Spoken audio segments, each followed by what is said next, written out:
All right, hi everybody. So this is lab number 2, the Precipitate Lab. So if you're watching this video, make sure that you read all of this information at the beginning. So our purpose is to predict which ionic substances react to form a precipitate and to write the correct names and formulas for the products. And so you should already know the introduction, right? We're talking about these double replacement reactions that form one precipitate that is not soluble. Well, some of our things are going to have two things that are soluble, and some of them are going to have one thing that is soluble and one thing that is not soluble. And that's what we're looking at today. All right, so we're going to follow the procedure. You should already have the first data table completed. So this is the pre-lab assignment. Your job was to figure out the two products between every two sets of chemicals and then highlight or circle the one that you think is going to be the precipitate because it is not soluble. So this whole thing should be filled out already. All right, so now we're going to do the lab, and you're going to take observations over in each box about what you see as we do the reaction. So over here, we're going to do our reactions, and then once they react, you can take some notes. So you should take notes about the color, you should take notes about if you see any particles in there, right?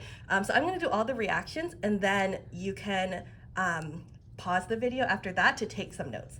All right, so the first thing that I'm going to do is I'm going to just put a drop of each one down the line. So I'm just going to put one drop of each down the line. And right now, nothing should be happening, right? Because there's only one chemical, so it shouldn't be reacting with anything. And I'm going to do that for every single one. So this first part is a little bit boring. Nothing's going to happen.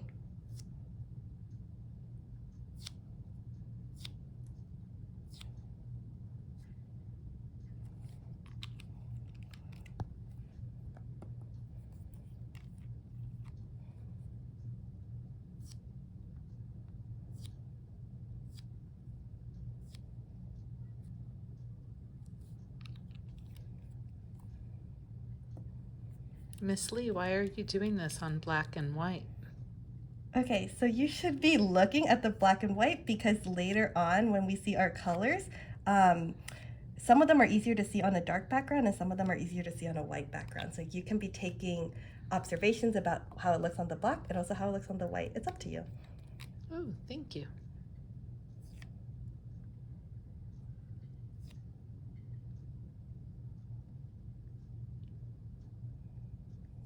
All right, so we did all of our first drops, and as you can see now, nothing happened because we only did one. So now we're going to, oh yes, and here is our chemicals. And now we're going to go ahead and do our second set of drops. So now I'm gonna go across and I'm gonna react this cobalt chloride with every single one of these other chemicals. So now you can start to see is something happening. Okay, don't worry if you can't see it, because we're gonna zoom in later, you can see, yeah?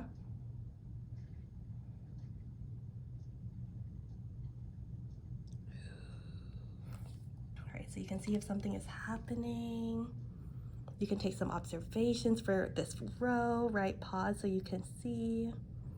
It might be a little bit hard to see because there's a little bit of a glare, but just do your best. All right, let's do our next one. This one is lead 2 nitrate.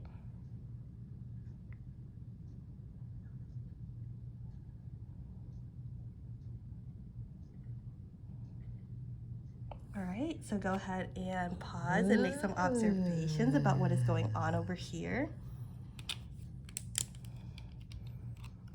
Okay, our next one is copper sulfate.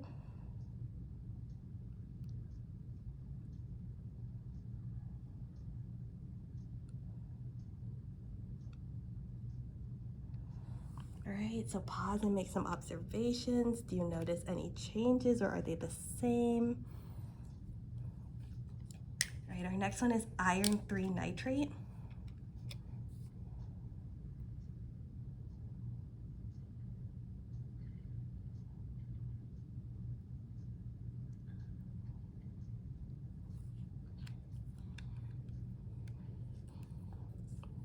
Oh.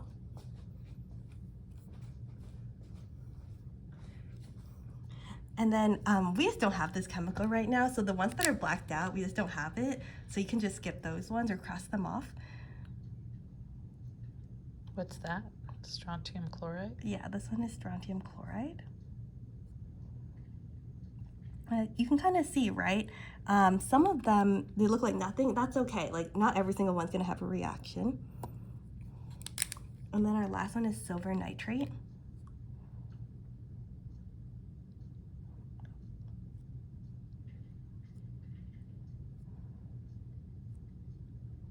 Which silver is famous for being not soluble. So there should be a lot of precipitates over there. All right, so if we look at all of them again, now you can take your observations, you can try to zoom in on this video, just do your best. If you even see a little tiny bit of something, like it even looks a tiny bit cloudy, that means there's a precipitate, yeah? So like, even if you're not entirely sure, just treat it as if there is a precipitate, because sometimes it's not very obvious, sometimes it's only slightly soluble. All right, so make sure that you wrote all your notes over here about every single one. It should be matching the pattern over on this one. Once you're done, this is what I need for you to do.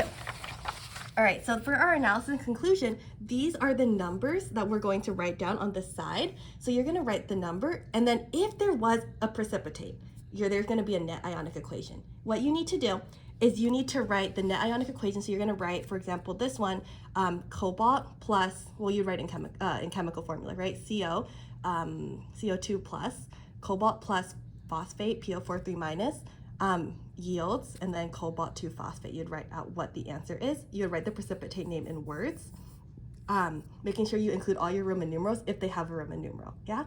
Okay, you're only gonna do all of these for the ones that had a precipitate. So if there's no precipitate, you don't need to write it on this piece of paper.